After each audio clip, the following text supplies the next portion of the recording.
శోభన్ బాబు గారితో మీ జర్నీ గుర్తుందా సర్పయాగం టైంలో? నాకు ఫాదర్ లాగా ఫీల్ అయిన వాళ్ళల్లో ఆయన ఒకరు.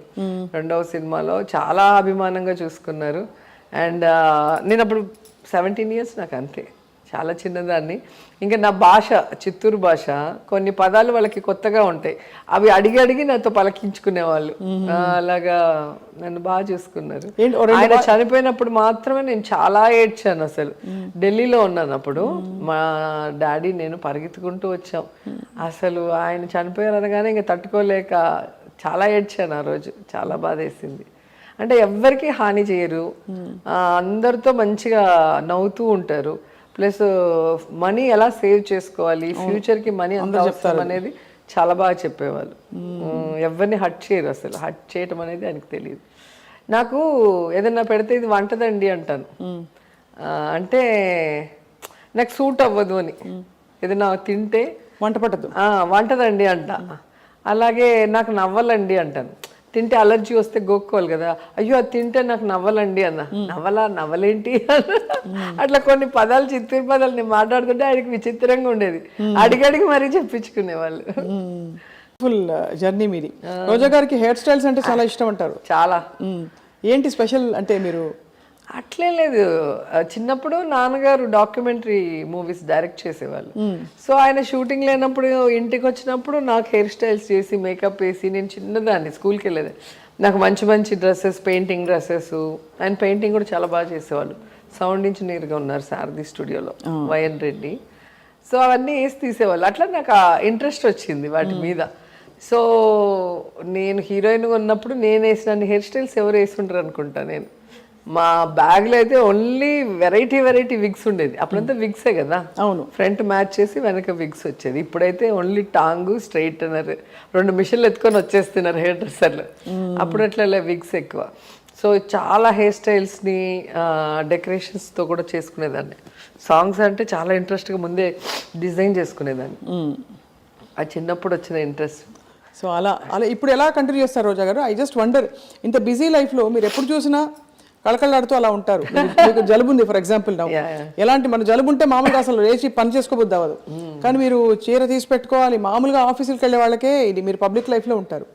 మీరు ఎలా ప్లాన్ చాలా మంది అడుగుతారు, మీరు ఎలా కొంటారు, మీకు టైం ఎక్కడ ఉంటుంది, మీరు అవన్నీ ఎలా, రేపు ఏమి, ఎలా ఎల్లుండి అంటే. యాక్చువల్గా నాకు మదర్ లేరు, చనిపోయారు. అమ్మ ఉన్నప్పుడు అమ్మ చూసుకునేది. అమ్మ ఎప్పుడు చనిపోయారు రోజా గారు? అమ్మ పాప పుట్టాక 2003 అనుకుంటా, 3లో చనిపోయారు. చాలా అమ్మ చనిపోయాక నాకు చాలా ఒక చెయ్యి పోయినట్టు అయిపోయింది. ఎందుకంటే తనే నా ఇన్కమ్ ట్యాక్స్ అంతా ఫైల్ చేసేది, అన్నీ తెప్పించుకొని, అలాగే నా బట్టలన్నీ వాష్ చేసి ఐరన్ చేసి పెట్టేది. సో నా పేపర్స్ ఏమైనా ఉంటే భద్రపరిచేది తను చేసేది. ఇప్పుడు అన్నీ నేనే చూసుకోవాలి. సెల్వా గారు బిజీగా ఉంటారు, చెన్నైలో ఉంటారు, నేను నగిరిలో ఉంటా, హైదరాబాద్, అక్కడక్కడ అన్ని కొన్ని ఉంటాయి. సో ఏది ఎక్కడ ఉంటుందో తెలియదు, ఒక కన్ఫ్యూజన్. అందుకని ఏం చేస్తాను, ఎప్పటికప్పుడు నా ఫ్రెండ్ సహాయం, భార్గవి గారు ఉన్నారు, డిజైనర్. సో తను నాకు చాలా సపోర్ట్ చేస్తుంది. తను చాలా ఇష్టం నేనంటే, ఎందుకో మరి తెలీదు. కృష్ణవంశీ గారి సినిమాకి మొత్తం తను యాక్చువల్గా సినిమాలకు చేయదు, ఫ్యామిలీ మ్యారేజెస్కి చేస్తుంది. చాలా అంటే ఒక థీమ్ లాగా పెళ్లి కొడుకు పెళ్లి కూతురుతో సహా వాళ్ళ ఫ్యామిలీస్ అందరూ కూడా ఆ కలర్ కాంబినేషన్లో చేయటం తను ఫేమస్. అలాగా కృష్ణవంశీ సినిమాల్లో మ్యారేజ్ సీక్వెన్సెస్ ఎక్కువ ఉంటాయి కదా.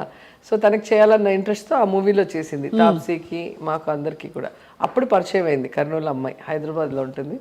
సో తనకెందుకో బాగా బలమైన నమ్మకం, నన్ను చూస్తే నువ్వు పెద్ద పొలిటీషియన్ అవుతావు, నువ్వు అవ్వాలి, నిన్ను చూస్తే అందరూ గౌరవించే స్థాయికి నువ్వు వెళ్ళాలి అని చెప్పి నా డ్రెస్సింగ్ కోడ్ అంతా కూడా తనే మార్చేసింది. ఈ హైనెక్ కానీ, నా హెయిర్ స్టైల్ ఎట్లుండాలి, నేను ఎట్లుండాలి, సో తనే డిజైన్ చేస్తుంది. ఇప్పుడు తనకి రోజు పనే, ఎందుకంటే ఎవ్రీడే ఈవెంట్స్ ఉన్నాయి, ఎవ్రీడే నాకు పెద్ద పెద్ద ఫంక్షన్సే ఉంటాయి. ఎవ్రీడే పంపిస్తూనే ఉంటుంది, కుట్టి పంపిస్తూ ఉంటుంది. కటింగ్ చీరలు ఏం చేస్తారు? ఉంటాయి అట్లాగే, కొన్ని మాయమవుతుంటాయి, కొన్ని ఉంటాయి. అటు ఇటు పోయేటప్పుడు కొన్ని మాయమైపోతుంటాయి. మేడంకి తెలియదు కదా ఏ చీర ఏంటని. ఎప్పుడో ఫోటో చూసినప్పుడు ఈ చీర ఏమైందిరా ఆ రోజు కట్టినట్టు, ఏమో మేడం మీరు అక్కడ కదా కట్టారు, ఇక్కడ కదా కట్టారు అని ల్యాక్ చేస్తారు. ఇంకా వాళ్ళతో గొడవ పెట్టుకోవాలంటే దానికి కూడా టైం ఉండేది. అదే అంతే కదా. అలాగే సో కాటన్ శారీస్ ఎక్కువగా కాన్స్టెన్స్లో కడతాను. బయటకు వస్తే కొంచెము అంటే మీటింగ్స్ కానీ ఇంకో చోటకి పోయినప్పుడు అవును, కొంచెం మంచివి కాస్ట్లీగా అఫిషియల్ వేసుకుంటా. కాన్సెన్స్లో ఉంటే మ్యాక్సిమం ఇక్కత్తు కాటన్ అవే వేసుకుంటా, అన్ని కాటన్. ఎందుకంటే ఎండ ఎక్కువ ఉంటుంది మాకు, తిరుపతి నగిరి అంతా కూడా చాలా ఎండ, స్వెట్టింగ్. అవును. నాకు కాటన్ వేసుకుంటే కంఫర్ట్గా ఉంటుంది. అందుకని అదే. ఎన్ని చీరలు ఉంటాయి రోజా గారు, లెక్క పెట్టారు ఎప్పుడైనా? ఒక 500 ఉంటాయి ఏమో తెలీదు, కొంటూనే ఉంటా. అదే మరి, ఎవ్రీడే కొంటుంటా, అదొక పిచ్చి. ఇంకా వేరే ఏముంటుంది, మంచి శారీ ఒకటే కట్టుకోగలవు ఇప్పుడు మినిస్టర్గా. సో అందుకని మంచి మంచి శారీస్. అది కాకుండా నా శారీస్కి చాలామంది ఫ్యాన్స్ ఉంటారు. అందరూ అంటారు మీ చీరలు మేము ఫాలో అవుతున్నాం. మరి ఇంతమంది ఉన్నప్పుడు వాళ్ళని హట్ చేయకూడదు కదా, అందుకే కొత్తగా రెడీ చేసి. అందులో మీరు తెర మీద స్టార్, మళ్ళీ తెర బయట కూడా ఇప్పుడు స్టార్ కాబట్టి వాళ్ళందరూ చెప్పాక సో వాళ్ళ కోసం అన్నా మెయింటైన్ చేయాలని మళ్ళీ కొంటూ ఉంటారు. అట్లా చాలా ట్రోలింగ్ అవుతూ ఉంటారు, అందరూ అవుతారు, నాయకులందరూ. మీరు ఎలా పట్టించుకోరా, చూడరా అసలు? నేను ఫస్ట్ నాకు ఎవరైనా పెడితే మీరు నా మీద ప్రేమతో పెట్టారా లేకపోతే ఏదైనా సునకానందంతో పెట్టారా, అంటే నేను హట్ అయితే మీరు ఎంజాయ్ చేద్దామని పెట్టారని అర్థం. అయ్యో అట్లా కాదు మేడం, మీకు తెలియాలి కదా. ఇప్పుడు తెలిసి నేను ఏం చేయగలను, తెలిసి ఇరిటేట్ అవుతాను లేదా హట్ అవుతాను, దీనివల్ల ఏం ఉపయోగం, నాకు నష్టమే తప్ప పాజిటివ్ ఉండదు. దయచేసి నా మంచి కోరుకుంటే నాకు పెట్టద్దండి అని చెప్తా, ఎవరిని పెట్టద్దండి అంట. నేనే ఎప్పుడో తెలియకుండా ఈ మన జబర్దస్త్ కానీ డి కానీ ఇట్లా ఏదైనా పాటలు వింటూ యూట్యూబ్లో చూసినప్పుడు ఏదైనా 1-2 వస్తుంది, టక్కని తీసేస్తాను, చూడను. చూసాము అంటే కోపం వస్తుంది, ఆలోచన విధానం మారుతుంది, నాకు అది ఇష్టం ఉండదు. కానీ చాలా అది కరప్ట్ చేయాల్సిన ఒక ఇది రావాలండి. మనమంటే తట్టుకోగలం. అనసూయ అయితే తను ఉక్కుపాదంతో మొదలుపెట్టింది ట్రోలింగ్ మీద యుద్ధం, బికాస్ చాలా దారుణమైన ట్రోలింగ్ అవుతుంది అందరికీ. అంటే ఇప్పుడు మన వరకు అయితే మనము ఎదుర్కోగలం, మనం ఇండస్ట్రీలో ఉన్నాము, వీళ్ళ మెంటాలిటీ తెలుసు కాబట్టి దీన్ని ఎక్కడ కట్ చేద్దాము, ఆ అవకాశం వచ్చినప్పుడు మనం చేయగలం. కానీ మన పిల్లలు, మా అమ్మాయిని అయితే అసలు ఎంత ఇబ్బంది పెట్టారో, తను చాలా డిప్రెస్ అయి ఉన్నింది ఒక టైంలో. నాకు తెలీదు. అంటే తన ఫొటోస్ డౌన్లోడ్ చేసుకొని వాటిని న్యూడ్గా, వాటిని పిచ్చి పిచ్చిగా అట్లా చేస్తే మళ్ళీ తనకి ఇది చేస్తున్నప్పుడు వాళ్ళకి అది ఏం తెలియని వయసు కదా, ఇలాంటివి అసలు వాళ్ళు ఫేస్ చేసి ఉండరు. సడన్గా వాళ్ళకి ఇదయ్యే కొద్దికి చాలా యాక్షన్ తీసుకున్నారు రోజా గారు. నాకు తెలిసే కొద్దికి చాలా లేదు, చెప్పలేదు పాప. అంటే నేను సీరియస్గా రియాక్ట్ అవుతాను కదా, ఎందుకులే కూడా, అది ఇంకా సెన్సిటివ్, ఎందుకులే గొడవ అని చెప్పి తనలో తనే బాధపడుతుంది.